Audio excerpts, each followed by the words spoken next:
Okay, so I've talked a lot about the connection between Romans 10 and Isaiah 52, where Paul basically explains that the only way people will actually be able to receive the gospel in order to even call upon the name of Yeshua and thereby Jehovah is when God raises up the watchmen from Isaiah 52 who are going to fulfill Ezekiel 2, 3, and 33, and they are going to bring the glad tidings of good things, which is the refreshing of the covenant, which Yeshua then quotes Isaiah 61 saying the same thing, but Yeshua calls the good tidings the gospel.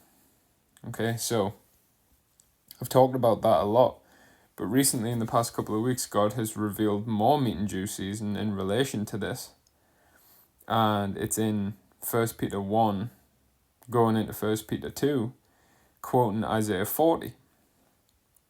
So in 1 Peter 1, right at the end, Peter says, all flesh is grass and the flower of the grass fades, something like that, I'm paraphrasing. And then he says, and the word of our God endures forever, and this is the word of God by which the gospel will be preached. Then he goes into 1 Peter 2. But when you go to the quote from Isaiah 40, it says the thing about the grass, and then it says, and this is the word by which the word of God endures forever. And then it says, O Zion that brings good tidings, and O Jerusalem, meaning New Jerusalem that brings good tidings. And then it says like something like, say unto Judah, behold your God. And then it goes on to call this group of people Zion and New Jerusalem. It says that his reward is with him and his work before him. Okay, so the reward is Zion preaching the good tidings, and they are with Yeshua.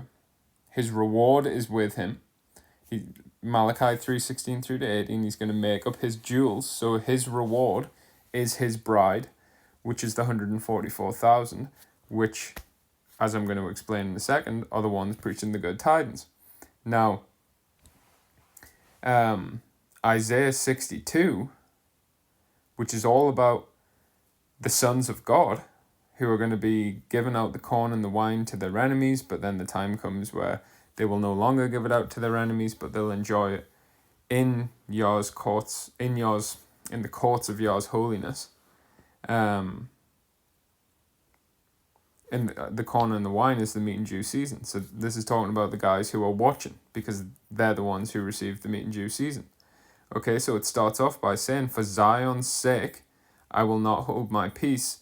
And for Jerusalem, again, New Jerusalem's sake, I will not keep silence until Jehovah's righteousness goes forth as a lamp that burns. The lamp that burns from Matthew 5. Fulfill the royal law. God has not called you out of the darkness, the sacrificial law and the bondage of sin, into his marvelous light, the refreshing of the covenant and the royal law, for you to then hide that light under a bushel. You put it on a candlestick so it lights up the whole world, because you are the light of the world. Okay, so this is what Zion and New Jerusalem are going to be doing. They're going to be the light of the world, preaching the refreshing. And then it goes on to talk about how as a bride adorned for her husband. I'm paraphrasing it. I can't recite it off by heart, but the point is being made. But then it says that as it's like as a bride is adorned for her husband, so shall my sons marry thee. It's talking about Yeshua marrying the sons of God, the bride of Christ. Okay? The bride of Yeshua, the 144,000, those that bring good tidings. Okay? And then right at the end of this chapter, it finishes it off by saying his reward is with him and his work before him. And then it calls those people the redeemed of Jehovah. Sought out, a city not forsaken.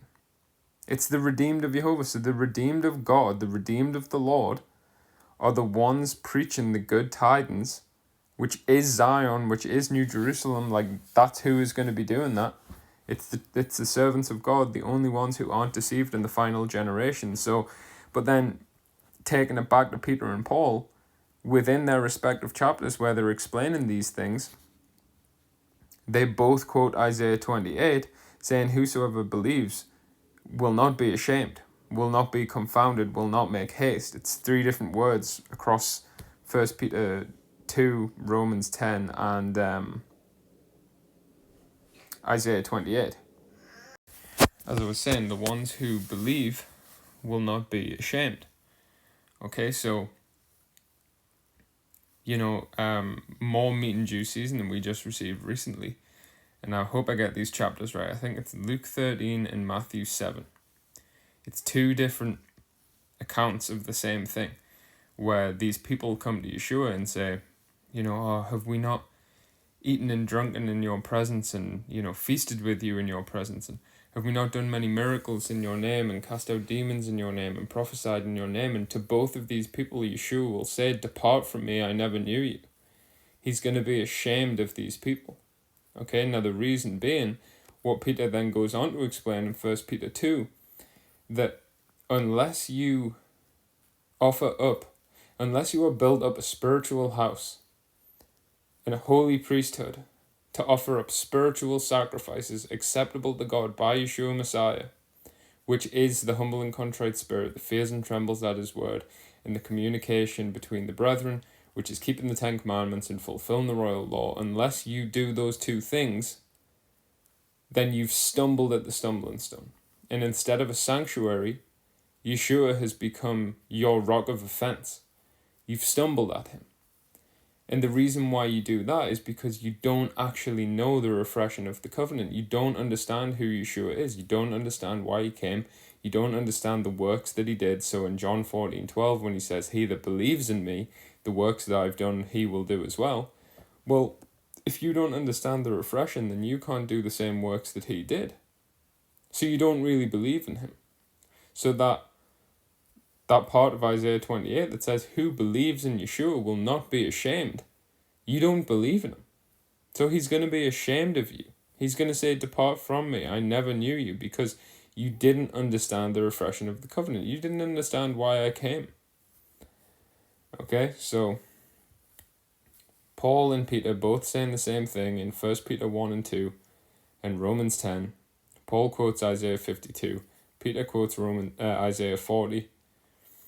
It all ties back to Isaiah 62. It all ties back to Isaiah 28. And even the people in Isaiah 28, he's going to be ashamed of them because they wouldn't judge righteous judgment, because they erred in vision, because they were drunk in their own pride. Okay, well, the refreshing of the covenant is that we don't go into the sacrificial law anymore and kill each other. We judge righteous judgment. So these people who will not judge righteous judgment, they don't believe in Yeshua. So it always comes back to keeping the 10 Commandments, fulfilling the royal law. That's what Yeshua told us to do. The people who believe are going to do that. The ones who don't believe aren't going to do that. And there's only a tiny group of people who actually are going to believe. So there you go. Go read that.